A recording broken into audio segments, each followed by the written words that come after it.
तमिलनाडु में मुख्यमंत्री विजय की सरकार को लेकर सकारात्मक संकेत मिलने लगे हैं। सरकार की पारदर्शी कार्यशैली को अब विजय मॉडल के नाम से देखा जा रहा है। भविष्य में ये देश के अन्य राज्यों के लिए भी एक उदाहरण बन सकता है।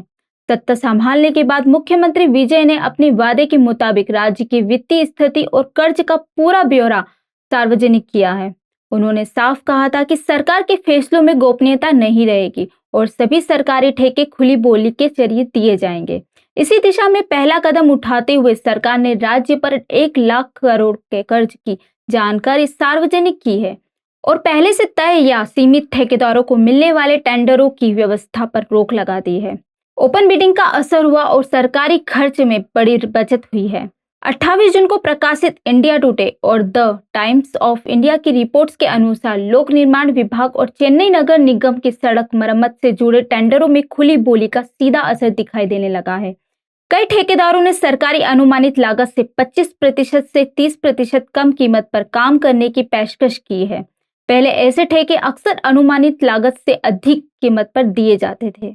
अम्बत्तूर के 25 लाख के प्रोजेक्ट के लिए 9 ठेकेदारों ने बोली लगाई है। विजेता ठेकेदार ने सरकारी अनुमान से 25.9% कम दर पर काम करने की पेशकश की है, जिससे परियोजना की लागत घटकर लगभग 17 लाख रह गई है और नगर निगम को करीब 8 लाख से भी ज्यादा की बचत हुई है। टोंडियारपेट में परियोजना के लिए सरकारी अनुमान से लगभग 25% कम कीमत की बोली प्राप्त हुई है। शोलिंगनाल्लूर के क्षेत्र में कुछ टेंडरों में सरकारी अनुमानित लागत से 36% तक कम बोली दर्ज की गई है। ग्रेटर चेन्नई कॉन्ट्रैक्टर्स एसोसिएशन के अध्यक्ष राम राव का कहना है कि पहले 25 लाख का टेंडर ठेकेदारों की मिली भगत के कारण करीब 27 लाख में मंजूर हो जाता था।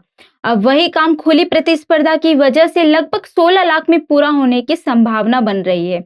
हालांकि इतनी कम कीमतों पर टेंडर मिलने के बाद अब सवाल काम की गुणवत्ता को लेकर है। चुनौती यह सुनिश्चित करने की है कि कम लागत के बावजूद निर्माण कार्य में गुणवत्ता से कोई समझौता न हो।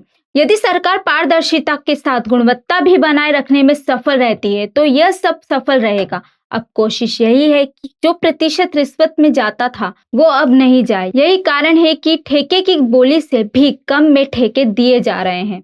अब विजय मॉडल वास्तव में देश के अन्य राज्यों के लिए एक प्रभावी और अनुकरणीय मॉडल साबित हो सकता है। अभी के लिए इतना ही। मैं संगीता करण, मुकुटा एक्सपोज से।